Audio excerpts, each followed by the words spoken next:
আসসালামু আলাইকুম। দূরের কাছে যে যেখানে বসে এই মুহূর্তে ভিডিওটা দেখছেন তাদের সবাইকে মাহফুজের কিচেন ভিডিওতে ওয়েলকাম। আজ আস্ত জলপাইয়ের আচার করব। একটু এভাবে কেচে নেব যেন জলপাইগুলোর ভিতরে মশলা তেল সবকিছু খুব ভালোভাবে ঢোকে। আচারটা খেতে অসম্ভব মজার, মুখে দিলে দেখবেন দীর্ঘ সময় মুখেই রেখে দিতে ইচ্ছে করবে। এটা এতটাই মজা, এতটাই টেস্টি। একটু টক টক, সামান্য একটু ঝাল ঝাল আর সামান্য হালকা একটু মিষ্টি দিয়েছি।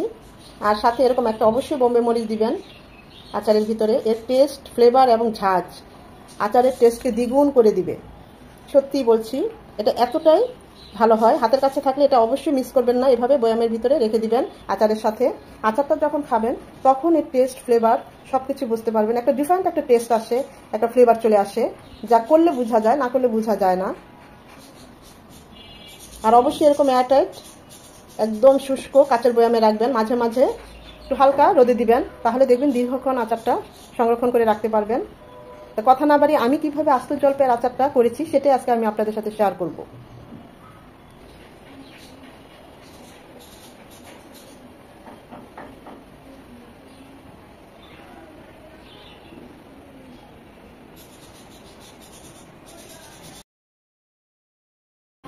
আস্ত জলপাই আচার করার জন্য আমি জলপাইগুলোকে এভাবে কেটে নিয়েছি যেন মশলা তেল সবকিছু ভালোভাবে ঢোকে।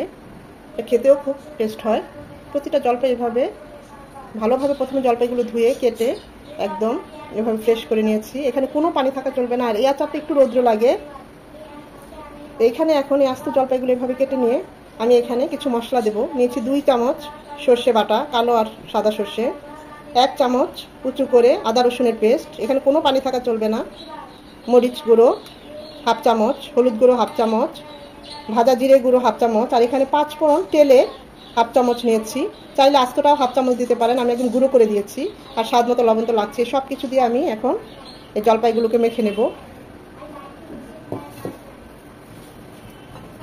খুব ভালোভাবে হাত দিয়ে মেখে নিতে হবে যেন প্রতিটা জলপাইয়ে সব মশলা খুব ভালোভাবে ঢোকে। এখানে সর্ষে বাটাটা একটু বেশি যাবে, এতে করে আচারের টেস্ট খুব ভালো আসবে। চেষ্টা করবেন সর্ষেটা অবশ্যই দিতে এবং পরিমাণের একটু বেশি দিতে। আর ঝাল যে যেমন পছন্দ করেন ওই অনুযায়ী দিবেন, ঝাল আর লবণের কথা বলছি না। প্রতিটা জলপাইয়ে যেন মশলাগুলো খুব ভালোভাবে মাখা হয় সেদিকে খেয়াল রাখতে হবে। মূলত এই রেসিপিটা আমার মা করতেন। আমরা যখন ছোট ছিলাম তখন এইভাবে করতেন। আমি ঠিক চেষ্টা করছি ওভাবেই করার। আচারটা খুব ভালো হয় খেতে। জলপাইগুলো মাখা হয়ে গিয়েছে। আমি এরকম একটা স্টিলের প্লেটে একদম, এখানে কিন্তু কোনো পানি থাকা চলবে না, বারবার বলছি, জলপাইগুলো ঢেলে একটা রোদ দেব, বেশি না, একটা রোদ দিব। আর যাদের ছাদ আছে, রোদে দেওয়ার মানে সুবিধা আছে, তারা 2টো রোদও দিতে পারেন। আমার ছাদ নেই, আমি বারান্দায় একটা রোদ দেব। আর এটা অবশ্যই দিতে হবে, যদি রোদ নাও থাকে চুলার নিচে বা ফ্যানের নিচে এভাবে হলেও একটু রেখে নিতে হবে যাতে মশলাগুলো জলপাইয়ের মধ্যে ভালোভাবে ঢোকে এবং মশলাগুলো শুকিয়ে যায়।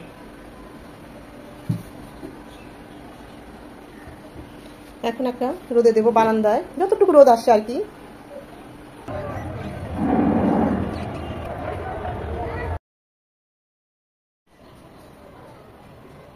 একটা রোদেই জলপাইগুলো দেখুন কেমন একদম শুকিয়ে গেছে, মশলাগুলো একদম গা মাখা হয়ে গিয়েছে, একদম শুকিয়ে গিয়েছে। ঠিক এই অবস্থায় আমরা এখন চুলায় চলে যাব।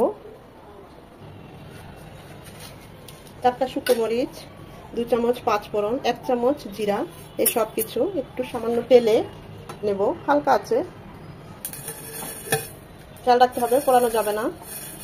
এখন এটা ফাঁকি করে নেব, মানে গুঁড়ো করে নেব। ওই প্যানে এখন দিয়ে দিব সরিষার তেল, 1 কাপের চেয়ে একটু কম, মানে 4 ভাগের 3 ভাগ। তেলটা হালকা গরম থাকা অবস্থায় দিয়ে দিব 1/2 কাপ থেতানো রসুন কুচি। এখানে রসুন কুচিটা একটু বেশি যাবে, আর এইভাবে থেতলিয়ে দিলে এর ফ্লেভার টেস্ট দুটোই খুব ভালো আসবে। এটা একদম লাল লাল করবো না, জাস্ট এটা একটু 1 মিনিট ভেজে নেব, 1 থেকে 2 মিনিট, 2-3 মিনিট রসুন কুচিটা ভেজে নিয়ে, এটা কিন্তু একদম লাল লাল হবে না। ঠিক এই পর্যায়ে জলপাইগুলো দিয়ে দিব। এখানে চাইলে আপনারা আরও তেল দিতে পারেন, পুরো 1 কাপ তেল দিতে পারেন। আমি তেলটা একটু কমিয়ে দিয়েছি। এখানে যদি সংরক্ষণ করতে চান তেলটা খুব বেশি পরিমাণে দিতে হবে।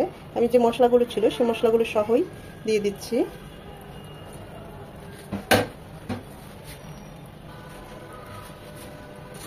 তেল আর রসুনের সাথে খুব ভালোভাবে নেড়েচেড়ে মিশিয়ে নিতে হবে জলপাইগুলো।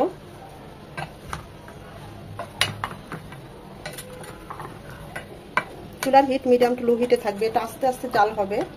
রসুন জলপাইগুলো আস্তে আস্তে সেদ্ধ হবে এই মশলা আর তেলে।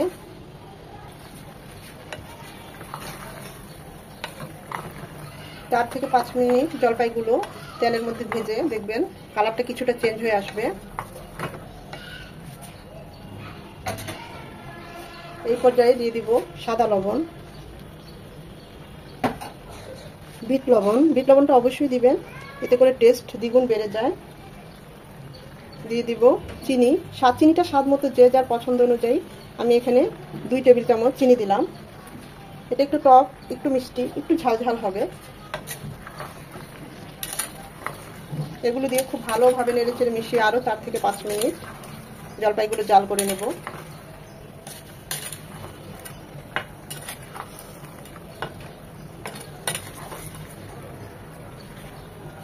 চিনি থেকে কিছুটা পানি ছাড়বে। 2 টেবিল চামচ ভিনেগার। আমার জলপাইয়ের পরিমাণ অনুযায়ী ভিনেগারটা দিলাম। যদি জলপাইয়ের পরিমাণ বেশি হয় তাহলেও এর চেয়ে বেশি দিতে হবে। আমার এখানে 1 কেজি জলপাই। ভিনেগারটা দেওয়ার উদ্দেশ্য হচ্ছে আচারটা বেশি দিন সংরক্ষণ করে রাখা যাবে। যদি তাৎক্ষণিক খেয়ে ফেলেন 2-3 দিনের মধ্যে তাহলে ভিনেগার দেওয়ার দরকার নেই। ভালোভাবে জাল করে নিলেই হবে। যখন জলপাইগুলো একদম সেদ্ধ হয়ে যাবে আরও 5-6 মিনিট এভাবে জাল করে নিয়েছি। ঠিক এই পর্যায়ে আমরা যে 5 ফোড়ন, জিরা আর শুকনো মরিচ পাখি আমি একটু আধা ভাঙা করেছি, একদম মিক্স করি নাই, সেটা দিয়ে দিচ্ছি। আর দিয়ে দিচ্ছি একটা স্পেশাল জিনিস, সেটা হচ্ছে নাগা মরিচ বা বোম্বে মরিচ। আমি আজকে ওই বোটা সহই দেবো। এটা সব শেষে দিবেন যেন আচারটা হয়ে এসেছে। আর 2 থেকে 3 মিনিট আমরা এই মশলাটা দিয়ে নেড়েচেড়ে নামিয়ে নেব। কারণ এর প্রথমে যদি আমরা এই 5 ফোড়নের মশলাটা দিতাম মশলাগুলো পুড়ে যেত, তেতো হয়ে যেত, আচারটা খেতে ভালো লাগতো না। তাই এই পর্যায়ে দিবেন নাগা মরিচ বা বোম্বে মরিচ, যেটা বলে, আমরা তো বোম্বে মরিচ বলি। এর ফ্লেভার যা আসবে না এই আচারটার মধ্যে অসম্ভব ভালো হবে। আর যারা বেশি ঝাল পছন্দ করেন তারা একটু কেটে দিবেন, দেখবেন এর থেকে ঝালটাও বের হয়ে আসবে। এমনিতেও বের হয়ে আসবে, সেদ্ধ হয়ে এই মরিচটা এমনিতেই বের হয়ে আসবে ঝালটা, এই ফ্লেভারটা। আমরা 2 থেকে 3 মিনিট এটাকে চাল করব। এই পর্যায়ে লবণ, মিষ্টি সবকিছু টেস্ট করে নিতে পারেন। মাশাআল্লাহ আমারটা খুব ভালো হয়েছে। একদম মিষ্টি না, একটু টক টক, ঝাল ঝাল, মানে খুবই ভালো হয়েছে। একদম সিম্পল, আমি খুব অল্প তেলেই করলাম। আপনারা চাইলে এখানে তেলের পরিমাণটা আরেকটু বাড়িয়ে দিতে পারেন বা চিনির পরিমাণটা আরেকটু বাড়িয়ে দিতে পারেন। দেখতেই পাচ্ছেন আমাদের আচারটা কতটা লোভনীয় হয়েছে। তেলটা উপরে চলে আসছে, কালারটা একদম চেঞ্জ হয়ে গিয়েছে। আচারের যে সুঘ্রাণ সেটা আমি পাচ্ছি, অসম্ভব সুন্দর একটা সুঘ্রাণ বেরিয়ে এসেছে। আমাদের জলপাইগুলো দেখতে পাচ্ছেন একদম হয়ে গিয়েছে, আচারটা তেলটা উপরে উঠে এসেছে। এই পর্যায়ে আমি অফ করে দেব, একদম ঠান্ডা করে নেব। অনেক মজার, অনেক মজার। একদম মিষ্টি মিষ্টি করি না, একটু টক টক আছে, একটু ঝাল ঝাল আছে, আর হালকা একটু মিষ্টি মিষ্টিও আছে। ছোট থেকে বড় সবাই অনায়াসেই টপার টপ করে দেখবেন এই জলপাই আচারগুলো খেয়ে ফেলবে। ভিনেগার না দিলেও আমার এটা এমনি শেষ হয়ে যেত, তারপর আমি ভিনেগার দিলাম। নাগা মরিচটাও দেখুন একদম এর যে ঝাঁঝালো গন্ধ সেটা আমি পাচ্ছি।